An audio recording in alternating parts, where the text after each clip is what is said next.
Aquí hay una trayectoria gruesa de las protestas sociales en Colombia, que incluye, por supuesto, el sindicalismo, pero muchos otros actores.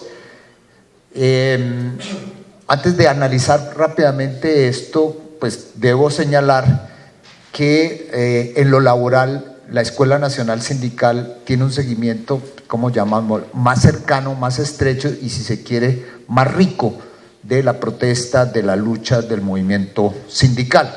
En eso entonces SINEP, que viene registrando los datos desde 1975, pues hace un reconocimiento a las estadísticas y el seguimiento cualitativo que hace la Escuela Nacional Sindical. Por eso las cifras difieren un poco. Nosotros somos, si se quiere, más conservadores, tenemos menos riqueza en la información en cuanto al sindicalismo.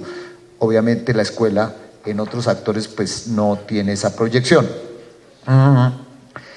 Bien, porque básicamente nosotros leemos la prensa nacional y alguna prensa sindical y de izquierda, mientras la escuela tiene pues todas las corresponsalías, todas estas relaciones con ustedes e información más directa. Bueno, dicho eso, pues hablamos de una tendencia de las protestas sociales entre el 75 y el 2014.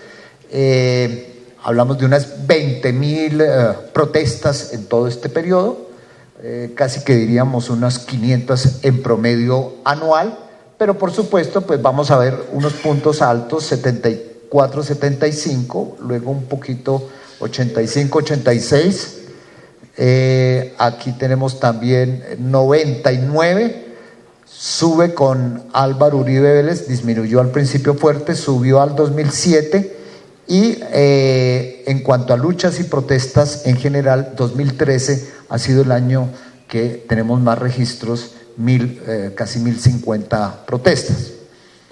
En general, uno puede decir que las luchas sociales en Colombia, como en general en el mundo, se asocian con aperturas democráticas. Es decir,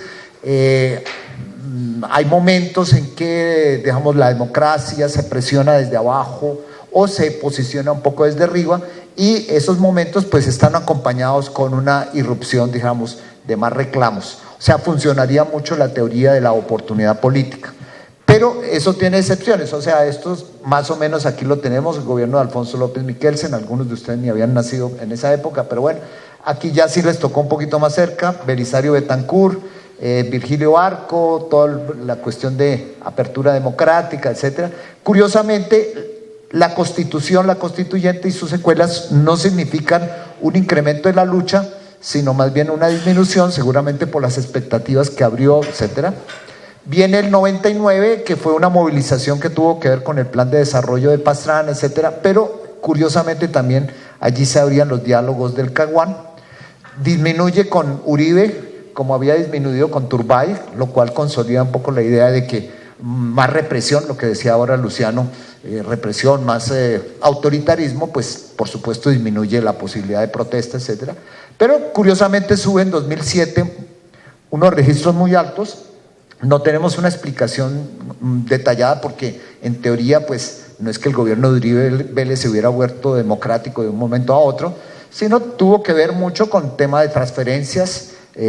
Muchos de los dirigentes sindicales, sobre todo el magisterio de salud, estuvieron allí presentes. Tuvo que ver también con un auge de movilización de las víctimas de la violencia, pues pequeñas movilizaciones, pero que cuentan, porque nosotros lo que aquí contamos básicamente son número de protestas, no número de protestatarios o de gente que participa, porque esa información nos es difícil conseguirla, salvo para el caso sindical, cuando pues por el proceso de la huelga, etcétera, hay que saber quiénes votan por la huelga, etcétera. Salvo el caso del sindicalismo, realmente la información sobre participantes en las luchas es muy precaria. Por eso, por ejemplo, aquí el 77 no es un año muy alto, pero si lo tuviéramos las estadísticas, digamos, de los participantes, tendríamos indudablemente un pico muy alto. Y bueno, 2013 ya sí les ha tocado a ustedes, tuvo que ver con fenómenos que vamos a ver rápidamente, por favor. Bueno, entonces voy a hacer una comparación muy rápida entre la tendencia, llamémosla histórica, del 75 al 2010, y luego lo comparamos con el 2010 al 2014. Mire, Aquí tenemos, pues, ¿no?, las categorías que hemos construido, pues, en fin, son discutibles como todas. Llamamos trabajadores asalariados, pues la gente que depende básicamente del salario para su sustento. Históricamente, desde el 75, y yo podría decir que he trabajado el movimiento obrero desde sus orígenes, que el movimiento obrero, por supuesto, ha sido el gran actor de las luchas sociales en Colombia, el gran actor histórico. En los años 20, como ustedes saben, fue sobre todo el sector transporte, el sector también, llamémoslo, de las enclaves petroleros y bananeros, etcétera. Luego va a venir todo un proceso en donde la industria, la incipiente industrialización, va a arrojar una clase obrera muy militante junto con también los transportadores, y viene la violencia de los años 50. En el Frente Nacional comienza a darse una mutación muy importante, y es que las capas, llamémoslas, de empleados de cuello blanco, bancarios, magisterio, salud, jueces, etcétera, comienzan a cobrar una visibilidad muy fuerte, y el sindicalismo típico de industria comienza a disminuir, digamos, en su visibilidad. Ustedes son conscientes toda la crisis de la industria, que ha significado también la crisis de alguna manera del mundo del trabajo formal, la flexibilización del mundo laboral, etcétera. Entonces, de alguna manera, ese papel histórico que tuvo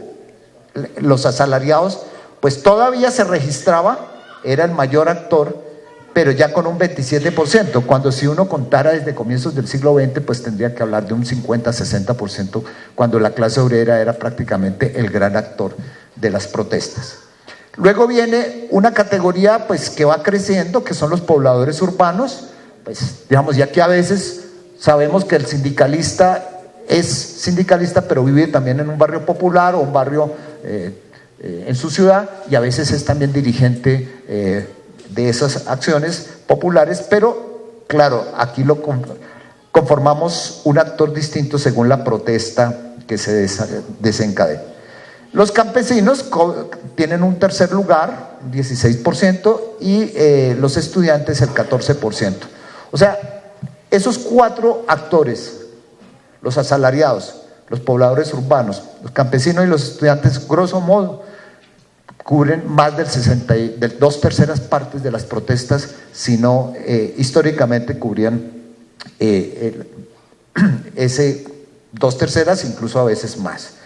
Hay otros actores que comienzan a tener visibilidad, los grupos étnicos, especialmente los indígenas, grupos de mujeres. Las mujeres participan activamente en las protestas, y si se quiere son el rostro más visible de las multitudes que protestan. Pero aquí contabilizamos, ojo, eso es bueno aclararlo, las luchas por asuntos de género o estrictamente por asuntos de mujeres. No propiamente, pues porque hay muchas mujeres que participan en las protestas sindicales, en las protestas campesinas de pobladores. Aquí son protestas por asuntos de género. Y los gremios, pues los tenemos también porque a veces protestan, aunque ellos tienen otros mecanismos de hacer presión ante el Estado. 2010-2014, fíjense ustedes, entonces, desafortunadamente la visibilidad de los asalariados disminuye, sube impresionantemente los pobladores urbanos, los trabajadores independientes, es decir, mucha parte del mundo informal del trabajo comienza a hacerse visible. O sea, gente que estaba vinculada formalmente termina en trabajadores independientes o por cuenta propia, y comienzan a tener mucho más visibilidad en sus protestas, mientras los asalariados formales, generalmente sindicalizados, no disminuyen relativamente. Los estudiantes mantienen más o menos su nivel de protesta, los campesinos disminuyen un poco. Claro, aquí hay que hacer la salvedad de que ha habido grandes movilizaciones campesinas y obreras, lo cual de alguna manera contradice nuestra tendencia histórica de que están disminuyendo su visibilidad. Vamos a ver más adelante por qué ese repunte de los campesinos y los trabajadores asalariados y en qué sectores. Bueno, los gremios mantienen más o menos, grupos étnicos. Pasemos entonces, ay, se me fue la colaboradora. Pasemos a los motivos. Pues esto tiene su metodología, en la página web de CINEP se explica, etcétera. Yo puedo dejar esta presentación y la podemos profundizar después. Nosotros clasificamos varios motivos, pero digamos históricamente el motivo más fuerte ha sido la lucha por los derechos humanos y especialmente derechos civiles y políticos, algo de lo que Luciano decía, digamos, particularmente en el caso del sindicalismo, pero también a campesinos, estudiantes, se mueven mucho por eso. Ese era, digamos, el aspecto más destacado. El segundo tema tiene que ver mucho con el mundo asalariado, es el cumplimiento de pactos o de leyes y en este caso sobre todo el atraso en el pago salarial, el incumplimiento, dijéramos, en los pagos salariales, en las prestaciones, en las primas, etcétera. Eso sobre todo para el magisterio, especialmente sector salud, etcétera, jueces, es un factor muy importante. Aquí también cuentan pues aquellos paros cívicos que el gobierno va y negocia y luego no cumple, pero el grueso, dijéramos, de este incumplimiento, que es una acción del Estado que no cumple generalmente, está en el mundo salarial. Y tenemos el tema de políticas públicas, que desde las políticas nacionales hasta las departamentales y municipales, que son pues un factor muy importante. Tierra y vivienda, pues tiene una cierta importancia, servicios públicos e infraestructura, pero fíjense, pliegos de petición, que diríamos que es el proceso tradicional, legal, que el sindicalismo ejerce, pues termina siendo no el gran factor de movilización. Curiosamente, o las huelgas o los pliegos se resuelven ojalá por vías negociadas, muy pocas veces terminan apareciendo, según nuestras estadísticas, como tema, dijéramos, de protesta, y más bien se mueven en torno a esto, incumplimiento de pactos, violación de derechos, o a veces el tema también de autoridades nacionales, gubernamentales, de alcaldías y gobernadores. Pasemos a la otra, 2010-2014. Las tendencias se mantienen más o menos lo mismo, incluso uno podría decir que el incumplimiento de pactos baja un poquito, los derechos baja un poquito, políticas más o menos se mantiene, surge como un tema importante el tema ambiental. Hacia el futuro ese es un tema que en la movilización, incluso sindical, también va a ser muy importante. Fíjese, tierra y vivienda disminuye un poco, aunque los indígenas, por ejemplo, el Cauca, siguen luchando por eso. Pliegos laborales, 2%. Aparentemente, digamos, es otra de las tendencias que ratificaría lo que Luciano ha dicho, y de alguna manera los análisis de CINEP también coinciden, especialmente el trabajo de Álvaro Delgado, pues sobre todo el proceso de huelga, es el debilitamiento del mundo del trabajo formal, del sindicalismo. Pero hay buenas noticias, ustedes se han dado cuenta que recientemente ha habido paros importantes, no todo es negativo. Servicios públicos mantiene su peso. Aquí el 14% de servicios sociales, porque incluimos allí educación y salud. Y en este periodo pues fue la movilización de la MANE, de los estudiantes, la movilización antes de los trabajadores de la salud contra esos decretos de Uribe, etcétera. Son factores de pronto como coyunturales que explican ciertos auges, ciertos descensos, pero uno podría decir que en términos generales, si se dan cuenta ustedes, políticas, autoridades, incumplimiento de pactos, derechos, o sea, más de la mitad del ponqué son asuntos que tocan directamente al Estado, es decir, son demandas, reclamos que la gente hace de cara al Estado, cuando no los temas ambientales, los temas seguramente de servicios públicos, de infraestructura y servicios sociales. Bueno, modalidades de lucha sí podemos pasar muy rápido porque pues digamos aquí englobamos muy fuertemente, digamos en algún momento los paros, pero aquí incluimos paros indígenas, paros sobre todo estudiantiles, campesinos. Las movilizaciones pues eran muy visibles, seguidas de los paros. Pasamos a la otra. Y ya fíjese, marchas o movilizaciones ocupan más de la mitad. Lo que también se veía en la estadística de Luciano, etcétera. Bloqueos de vías que no son muy frecuentes en el mundo sindical, pero a veces ustedes participan también en los poblados, en las veredas, y a veces hay que hacer eso también. Paros como tales disminuyen un poco. ¿Qué quiere decir esto? De alguna manera, esta es la forma, digamos, menos contenciosa, menos conflictiva de protesta, pero tenemos una que se hace también visible, y es que como que la gente a veces acude a las formas, digamos, más contenciosas si se quiere, un poquito más violentas de lucha, porque ve cerrado a veces estos caminos y que el paro de alguna manera, especialmente la huelga, como decía Luciano, pues ha tendido a disminuir, aunque hay que cualificar algunas de sus tendencias recientes. Por favor. También es un poquito complicado este ponqué, pues porque tiene muchas siglas, etcétera, pero aquí lo que nosotros tratamos de ver es quiénes son los adversarios de las protestas en Colombia.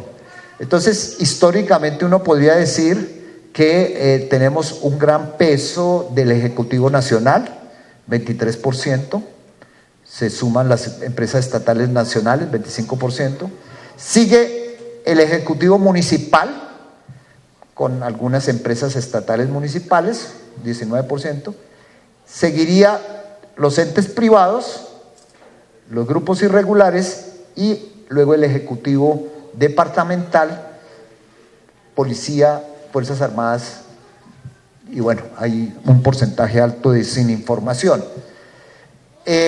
Y pasemos a la otra. Miren cómo en años recientes crece mucho la disputa más local, lo nacional sigue siendo fuerte, pero prácticamente lo departamental pierde mucha visibilidad, como si el terreno de las protestas en general en Colombia se dirimiera entre lo local y lo nacional y las instancias, digamos, de las gobernaciones no fueran, digamos, como las instancias más importantes. Las empresas privadas siguen teniendo un cierto peso, los grupos armados irregulares disminuyen un poco. Esto tendrá que ver seguramente, pues esto es movilización de la gente contra los grupos armados irregulares, que en la mayoría eran contra los paramilitares y también a veces con la guerrilla. Yo creo que el proceso de paz con La Habana, etcétera, puede estar influyendo a que disminuye eso. Y bueno, pues vería uno, hay algunos pesos de algunas empresas estatales y órganos judiciales, entes de control, policía, etcétera.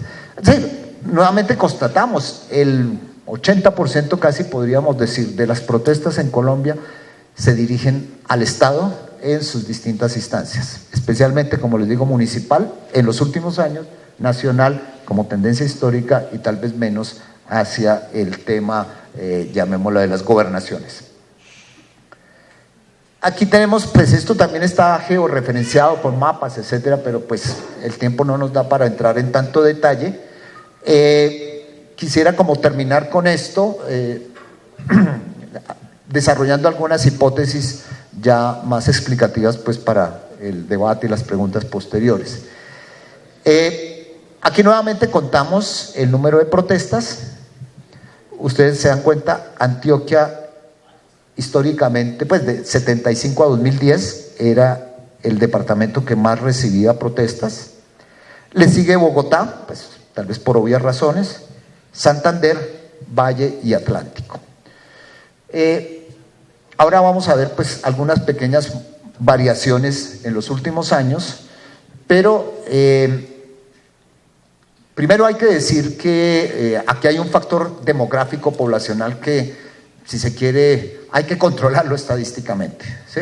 Porque pues obviamente Bogotá, por tener 8 millones de habitantes, pues va a tener más protestas que Guainía, pues que tiene menos habitantes. Entonces hemos construido algunos indicadores, entre comillas, de protesta por habitante, cosas de estas que terminan siendo un tanto complicados, porque la información que tienen CINEP, la ENS, por ejemplo, es una información muy rica, casi día por día, mientras los censos de población son cosas que se mueven muy lentamente cada 10 años y hay que intercalar escalas de población, etcétera.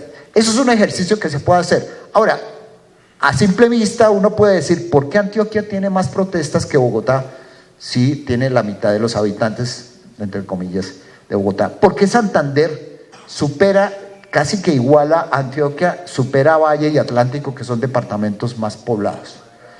Entonces van saliendo dos hipótesis generales, históricas, y luego vamos a ver algunas más particulares para el tiempo reciente. Las dos hipótesis generales se caen de su peso, pero no por obvias hay que dejar de mencionarlas.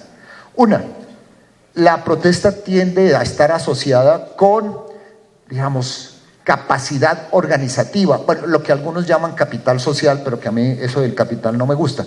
Entonces, hablemos de capacidad organizativa, si se quiere, de redes, de estructuras organizativas, ¿sí? De liderazgos, de formas de participación, sobre todo digo yo social, no necesariamente política, electoral, que tienden a estar más o menos asociadas con los grandes centros de concentración del capital económico.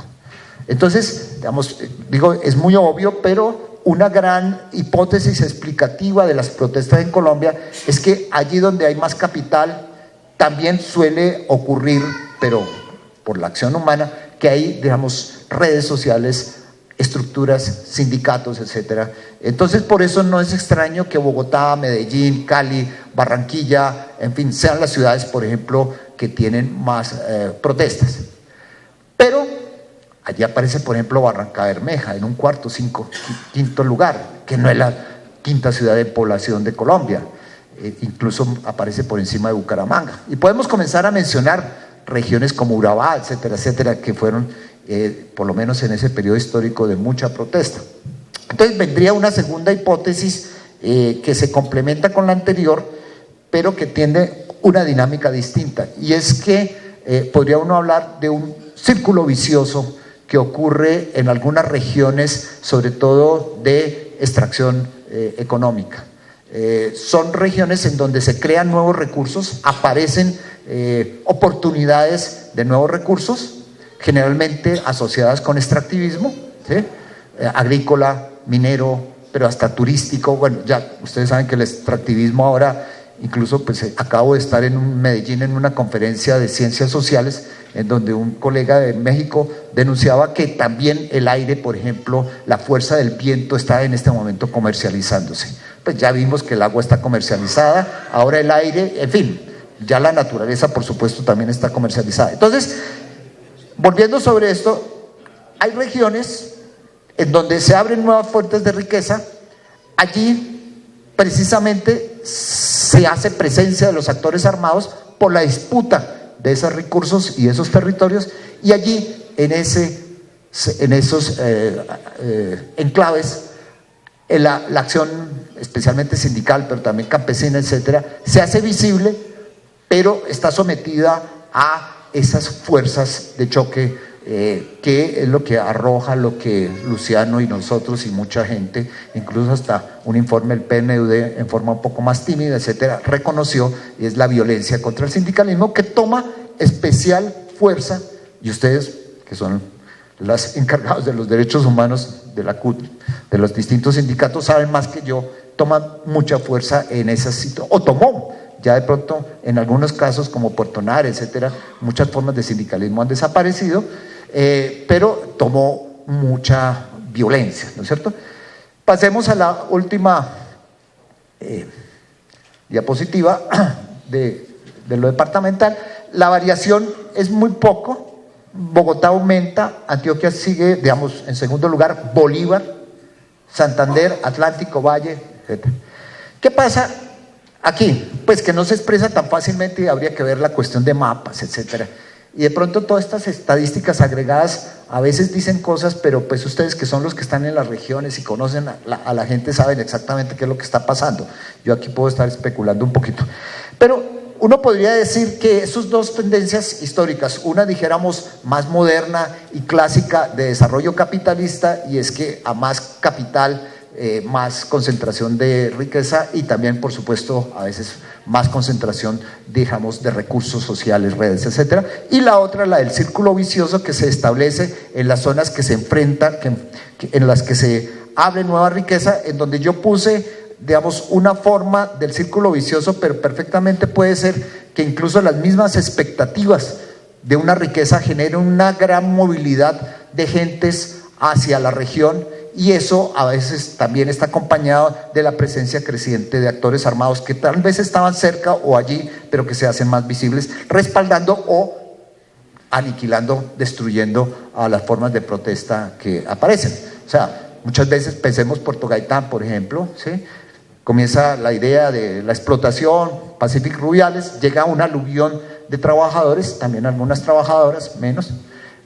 Las FARC hacen presencia, no sé si en ese orden, los paramilitares, el ELN, y pues se arma todo este círculo vicioso que hemos visto de riqueza, disputa territorial, disputa por social. Es que a veces los actores no están solamente disputando un territorio, están disputando una población, y eso se ve desde la época de la violencia de los años 50, en Antioquia, por ejemplo, cómo se disputaba incluso la pertenencia a la CTC, es decir, los trabajadores que estaban en la CTC eran, digamos, de alguna manera defendidos por guerrilla liberal y atacados por la chulavita. Tiempo después eso va a ocurrir, o sea, la disputa no es solamente territorios, por población y en este caso incluso también por formas organizativas. Ahora, recientemente, ¿qué vemos? Que el extractivismo, la locomotora minera, pero también el extractivismo agrícola, pues la palma, que creo que ahora no hay que decir el palma africana, sino alguna forma más correcta de decirle palma de cera o algo así, porque es discriminar lo africano, en fin, palma, caña de azúcar, banano, ya me están haciendo la señal, son, digamos, sectores hacia los cuales se ha enfocado, digamos, parte de la riqueza, de los recursos del Estado. Hay que decirlo nuevamente, el Estado es desigual, ¿sí?, muy débil para regular el mundo del trabajo, para todas estas cosas, pero muy fuerte para hacer presencia en esas zonas de orden público. Esa es una lógica. Entonces, cuando nosotros miramos, vemos que ha habido huelgas, por ejemplo, en Cerrejón, en la Drummond, en fin. O sea, hay un sindicalismo que está muy vivo, pero diríamos, no es propiamente el sindicalismo industrial, puede ser que me esté equivocando. Ese es el sindicalismo vinculado en este momento a las locomotoras, al extractivismo, lo cual es muy importante y es una bandera, digamos, de lucha muy importante. Segundo elemento, la oportunidad política que introduce en este caso los diálogos de La Habana. Eso, pues, digamos, de pronto a ustedes no les toca tan directamente, aunque sí.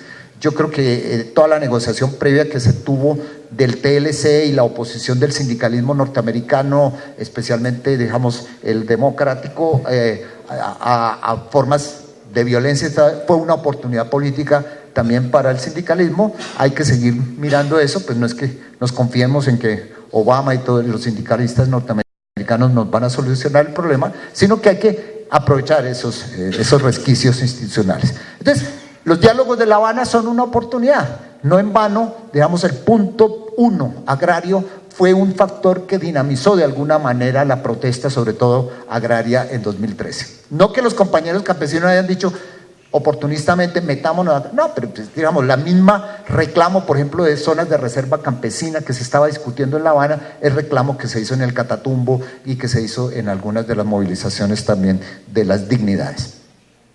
Bueno, y finalmente yo creo que hay que decir que hay aparentemente uno diría que en los últimos años ha retornado la lucha de clases de obreros y campesinos, como decíamos hace muchos años, la Alianza Obrero, Campesina y Popular, etc.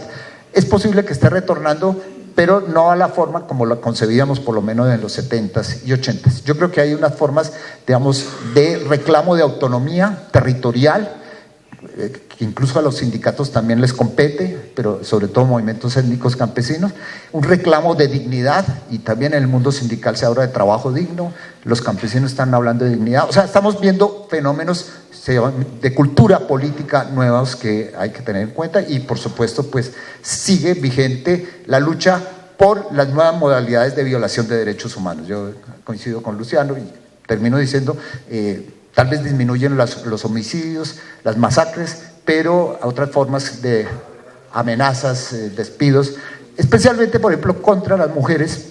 No lo señaló Luciano seguramente porque se le recortó el tiempo y ya, pero vemos que crecientemente las mujeres, el mundo sindical femenino está siendo víctima de estas nuevas formas de violencia contra el sindicalismo.